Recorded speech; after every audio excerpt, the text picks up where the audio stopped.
I have found researching the subject of the Sana manuscripts extremely interesting, leading to very damaging proofs regarding the alleged immutability and inviolability of the Quran. Will you please enlighten us? As our listeners already know, these Muhammadan fantasy assertions are contradicted by the very records of Muhammadan Islam, as we have repeatedly shown in our chapters.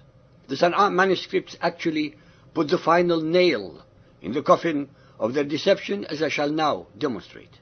Ladies and gentlemen, we might like to think that history is something completely objective, that we can simply go out to discover.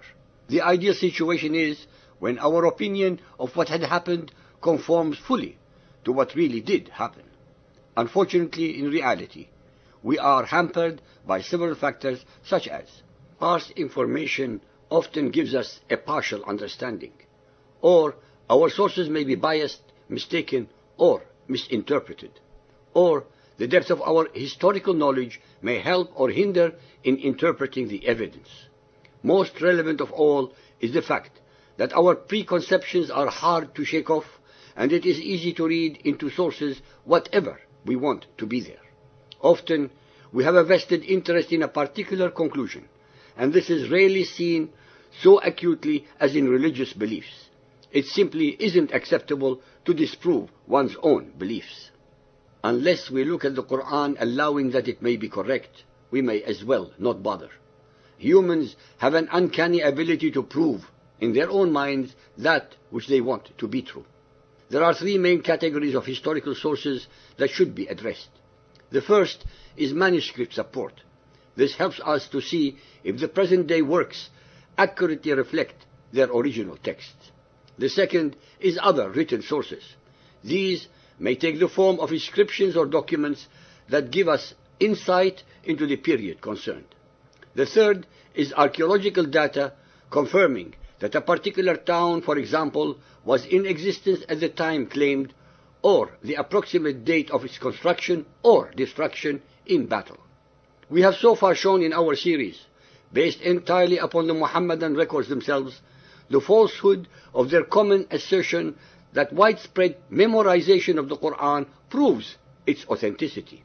In reality, this proves very little, except that virtually all of today's Muhammadans read the same text.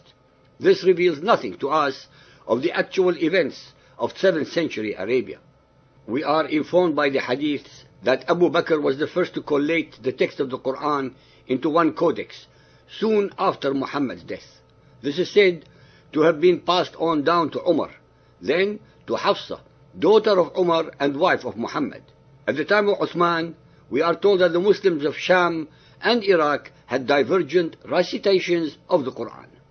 These differences were so serious that the commander in charge became afraid of their different recitations, so he appealed to Uthman for help.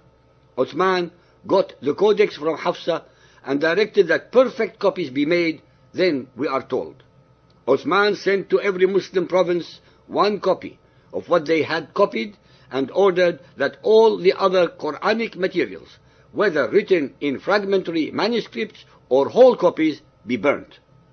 This tells us that there already were variants in the Quran. We shall never know exactly what they were, as the evidence had been deliberately destroyed.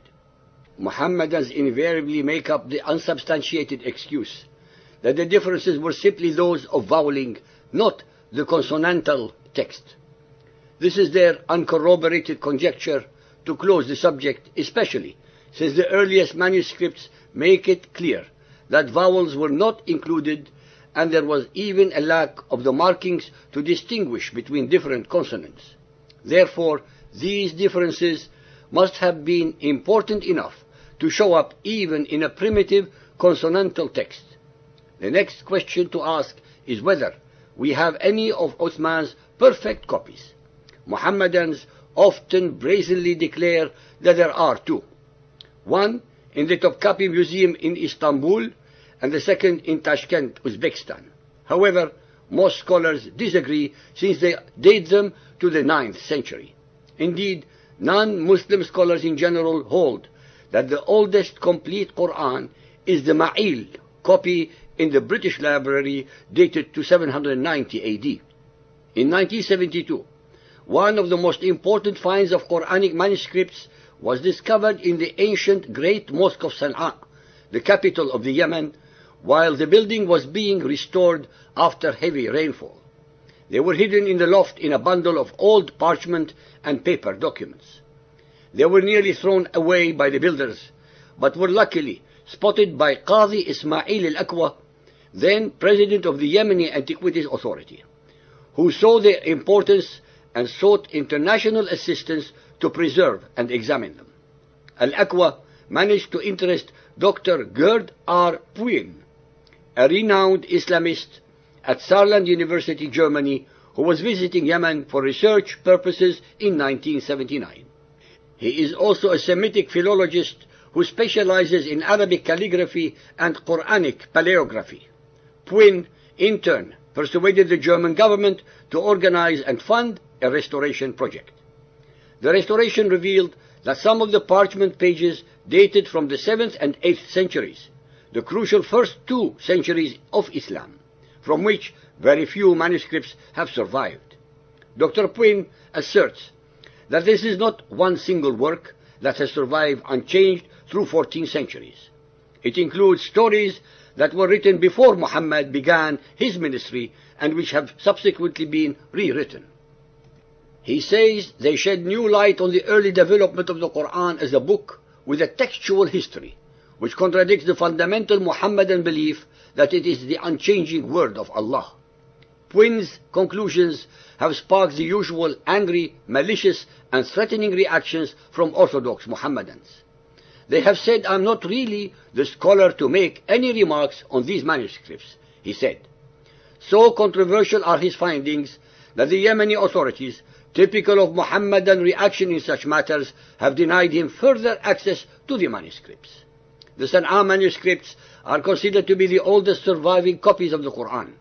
Moreover, the Sana'a manuscripts are written in a script that originated in the Hijaz, the region of Arabia where Muhammad lived, which makes them not only the oldest to have survived, but among the earliest copies of the Quran ever. Puin noticed minor textual variations, unconventional ordering of the chapters, surahs, as well as rare styles of orthography.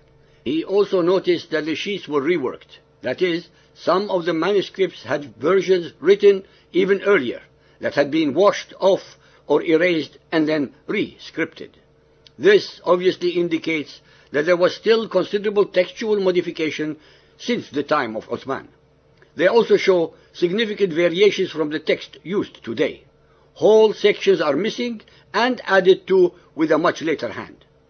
Passages that today read, "Say, Qul," a divine command to Muhammad, are seen to have once been, he said, or they said, indicating a possible attributing of the words of humans to Allah. Over 1,000 variants have been found within the first 83 surahs alone. Findings led Dr. Puin to assert that the Quran had undergone a textual evolution. In other words, the copy of the Quran that we have today is most certainly not the same as the one believed to have been revealed to Muhammad. This is something that Muhammadans obviously find offensive, since they have evolved the idea that they turned into a dogma, which is crucial to their beliefs that the Quran is considered to be the literal word of Allah, unchanging and permanent. The traditional Muhammadan view holds that the Quran was revealed to Muhammad by Allah in segments between 610 and 632 AD. That the revealed verses were recorded on palm leaves and flat stones and in the hearts of men, meaning memorized, and remained in this state during Muhammad's lifetime. In concluding part A of this chapter, I would like to remind our listeners that even the best authority on the subjects of the Quran, Hadith and their language is deemed incompetent and incapable by the Muhammadan scholars because he reveals the unacceptable facts about the Quran. Their negative mindset is the continuance of the Quranic instruction not to question its veracity.